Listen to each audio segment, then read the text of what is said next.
सामने कराएगी और असफलता दुनिया का परिचय आपसे करा देगी। कहते हैं ना कि महफिल भी रोएगी, हर दिल भी रोएगा, डूबेगी कश्ती मेरी तो साहिल भी रोएगा। इतना प्यार बांटूंगा इस दुनिया में ऐ मेरे दोस्त कि मेरे मरने के बाद मेरे आशिक तो क्या मेरा कातिल भी रोएगा। और दुनिया में ना किसी भी समस्या है भाई, उसका सबसे अच्छा एक टोल फ्री नंबर है। दुनिया की कोई भी समस्या का सबसे टोल फ्री नंबर है दोस्त। एक बढ़िया दोस्त बनाओ भाई, 2-4 लोगों का, और उनसे ही आप पढ़ाई लिखाई हर तरह के डिस्कस करते रहो। दोस्त से बढ़िया टोल फ्री नंबर कोई नहीं है, हर चीज़ का इलाज है। और कुछ दोस्त जिंदगी में तो ऐसे बनाओ ना जो आपकी प्रॉब्लम को वैसे ही समझ जाए जैसे डॉक्टर की लिखावट मेडिकल स्टोर वाला पढ़ लेता है। और एक बात और, ये जो अच्छी किताबें होती हैं और अच्छे दोस्त होते हैं ना, जल्दी समझ में नहीं आते हैं, लेकिन इसलिए दोस्ती बहुत अच्छे सोच समझ के कीजिएगा। क्योंकि कहा जाता है कि एक आम 10 आम को सड़ा सकता है, लेकिन 10 अच्छा आम एक सड़े हुए आम को कभी ठीक नहीं कर सकते हैं। इसलिए अगर आपको कोई आपके सर्किल में, कोई आपके करियर में कोई बाधा आता है तो तुरंत बाहर कीजिए, उनसे कोई इग्नोर मत कीजिए। जिंदगी जो है ना वो एक एग्जाम की तरह है, और इस एग्जाम में ना ज़्यादातर लोग फेल हो जा रहे हैं। क्यों फेल हो रहे हैं? क्योंकि वो एक दूसरे का नकल कर रहे हैं और उनको पता ही नहीं है कि सबका क्वेश्चन पेपर अलग है, इसीलिए फेल हो रहे हैं। तो जिंदगी में सबकी समस्याएं अलग होती हैं। आप दूसरे की समस्या से केवल साहस ले सकते हैं, उसका तरीका नहीं अपना सकते। हिम्मत बनाए रखिए कि नहीं, हमें भी इस सफलता को पाना है। और ये जिंदगी जो है ना एक अजीब सी रेस है यार, समझ में नहीं आता है। अगर तेज भागिएगा तो आपके अपने पीछे छूट जाएंगे, और धीमे दौड़िएगा तो आपके अपने ही आपको पीछे छोड़ के चले जाएंगे। इसलिए जिंदगी की रफ्तार इतनी बनाए रखो यार कि भले दुश्मन आगे निकल जाए लेकिन एक दोस्त पीछे नहीं छूटना चाहिए। अपने ज़िंदगी में हौसला बना के रखिए। पतंग को पता होता है कि उसका अंत एक कचड़े में जाकर होगा, लेकिन उससे पहले उसे आसमान छूकर दिखाना होता है। पहाड़ों को चीरते हुए जब नदी निकलती है ना तो कभी नहीं पूछती है कि समुंदर अभी कितना दूर है, और नदी में गिरने से तो कभी किसी की मौत नहीं होती है। मरता तो वही है जिसे तैरना नहीं आता है। तो हम सब परिस्थितियों के आगे हार जाते हैं, हम हार जाते हैं। परिस्थितियां सबके सामने होती है, जो डट के रहा उसे मंजिल मिली, और जो नहीं डटा वो हार के चला गया।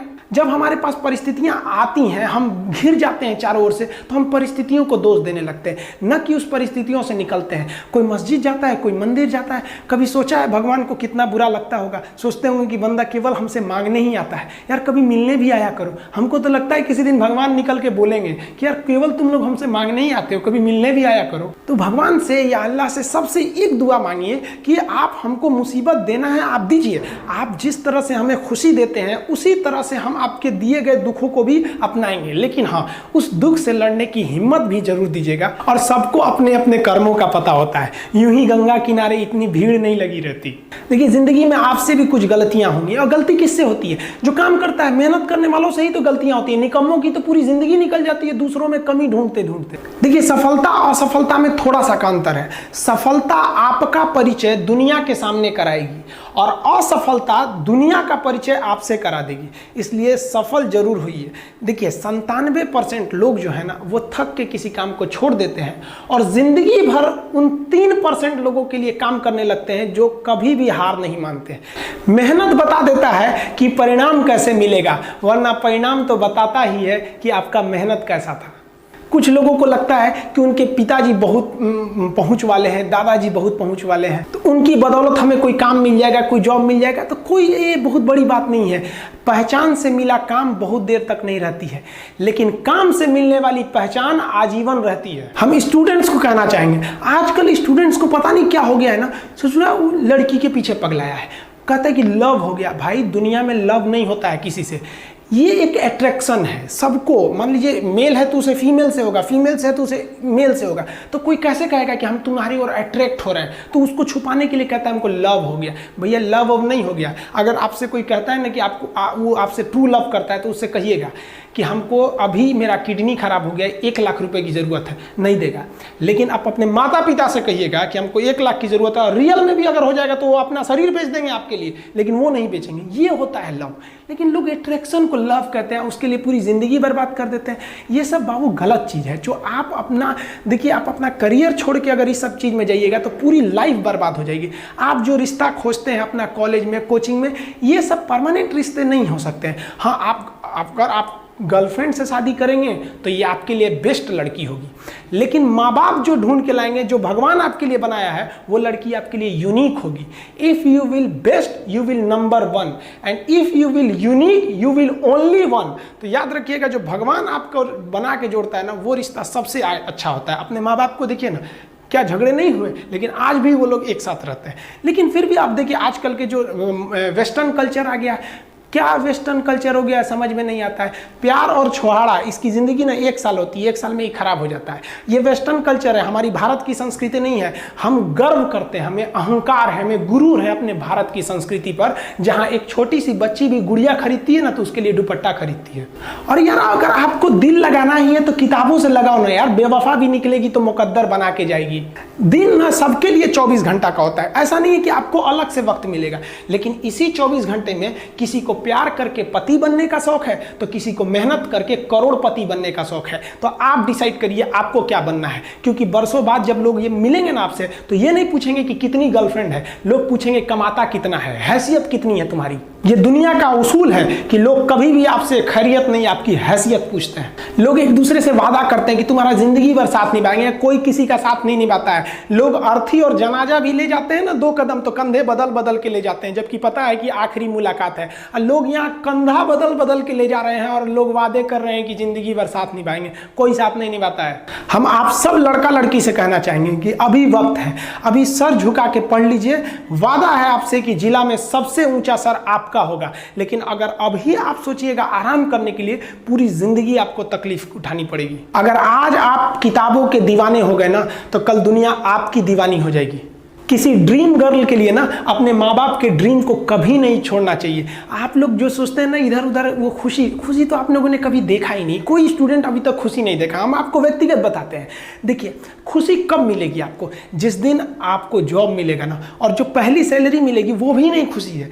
जब आप अपनी पहली सैलरी ले जाके अपनी माँ के हाथों में देंगे ना तो आपकी आंखों में आंसू होगा।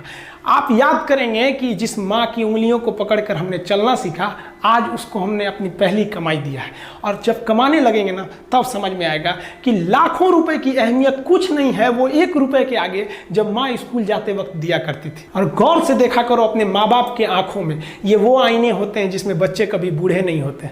देखिए जीवन में ना अपने अंदर से अहंकार बिल्कुल निकाल दीजिएगा। अहंकार बहुत ही खराब चीज है। कहते हैं कि अहंकार में इंसान को इंसान नहीं दिखता, छत पे चढ़ जाओ तो खुद का मकान नहीं दिखता। अहंकार नहीं करना चाहिए। छत को बहुत गुरूर था छत होने का, 1 मंजिल और बनी और छत फर्श हो गया। अहंकार कभी नहीं कीजिएगा। तूफान ज्यादा होती है तो कश्ती डूब जाती है, और घमंड ज्यादा हो जाती है तो हस्ती डूब जाती है। जिस दिन आपको घमंड होने लगे ना अपने आप के ऊपर कि हम बहुत बड़े हो गए हैं, हम बहुत पढ़ लिए हैं, हम बहुत सक्सेसफुल मैन हो गए, हम बहुत बड़े बिजनेसमैन, हम बहुत, मतलब जिस दिन आपको घमंड हो गया ना उस दिन आप शमशान घाट में जाके दिखेगा आपसे नायाब लोग, आपसे अच्छे लोग वहां खाक बन गए। दुनिया में ना किसी से जलन नहीं रखनी चाहिए। देखिए माचिस जो होता है ना दूसरे को जला देता है, लेकिन कभी माचिस को देखें वो खुद को भी जला लेता है। अतः अगर आप दूसरे की बुराई करेंगे, दूसरे के पीछे रहेंगे ना तो इसमें आपका लॉस होगा। और अगर आपकी कोई बुराई कर रहा है ना तो आपको खुश होना चाहिए कि आप आगे बढ़ रहे हैं। बुराई उसी का लोग करते हैं जो आगे बढ़ रहा होता है, जो पहले गिरा हुआ है उसकी लोग क्या बुराई करेंगे। और जब भी आपकी कोई बुराई करे तो आप उसे सहज स्वीकार करें, और आप उसे प्रूव मत कीजिए कि हम ये नहीं हैं। हम लोग गलती क्या करते हैं स्टूडेंट लोग कि प्रूव करने लगते हैं। नहीं, आपको अपने आप को इंप्रूव करना है। अगर कोई गलती हो गई है, आपको कोई बुराई कर रहा है तो आप उसको सहज स्वीकार कीजिए। जिस दिन आपके अंदर अपनी बुराई सुनने की क्षमता आ गई, यकीन मानिए आप सफलता के दहलीज पे अपनी पहली कदम रख दिए उसी दिन। लोहा जो होता है ना उसे कोई नहीं तोड़ सकता है, लेकिन उसी लोहे के अंदर का जो जंग लग जाता है ना, धीरे धीरे दीमक की तरह उस लोहे को खदड़ते जाता है। इसलिए अपने अंदर अहंकार को मत लाने दीजिएगा। लोग कहते हैं ना कि अहंकार बुरा है। जीवन में हम जो अनुभव किए हैं, अहंकार से भी खराब चीज होता है गुस्सा। देखिए अहंकार उत्पन्न ही नहीं होगा जब तक आपको गुस्सा नहीं आए। आप ऐसे नॉर्मल बैठे हैं और आप किसी से कहिएगा कि तुम्हारी क्या औकात है, जब तक आपको गुस्सा ना आए। तो अहंकार एक पेड़ है और गुस्सा उस पेड़ का जड़ है। इसलिए गुस्सा जिस दिन आया उस दिन आप बर्बाद हो जाएंगे। किसी भी व्यक्ति को बर्बाद कराने के लिए सबसे जरूरी है गुस्सा दिलाना। आपको पता है लोहार जो होता है, लोहार वो जानता है कि लोहे को हम ऐसे नहीं मोड़ सकते हैं, बहुत ही शक्तिशाली है, इसलिए लोहार ना इस लोहे को ना आग में डाल के इसे गुस्सा दिलाता है। जब ये गुस्से से लाल हो जाता है ना, तो जहां गुस्सा आया आप अपनी ताकत खो देते हैं, और ये लोहा अपनी ताकत खो देता है और एक मामूली हथौड़े के चोट से लोहा मुड़ जाता है। तो जिस दिन आपको गुस्सा आ गया, समझ जाइए कि आप अपनी ताकत खो रहे हैं। जब हम जन्म लेते हैं तो जन्म से ही हमारी जीभ रहती है और मरने तक हमारे साथ जीभ रहती है, क्योंकि वो बहुत ही नरम रहती है, उसे गुस्सा वो बहुत हार्ड नहीं होती है। लेकिन जन्म लेने के बाद दांत आता है और दांत काफ़ी कड़ा होता है और मरने से पहले ही दांत चला जाता है। यानी अगर आप नरम रहेंगे तो काफ़ी लंबे समय तक रहेंगे, और जहाँ हार्ड होंगे आप वहीं आपका पतन चालू हो जाएगा। इंसान 3 साल में बोलना सीख जाता है, लेकिन उसे क्या बोलना है ये सीखने में उसे पूरी जीवन लग जाते हैं। शब्दों का इस्तेमाल बड़ा सोच समझ के कीजिएगा, ये आपके माँ बाप के दिए गए परवरिश का एक सबूत होता है। अतः आप अगर किसी से अपशब्द बात करते हैं तो सभ्य व्यक्ति आप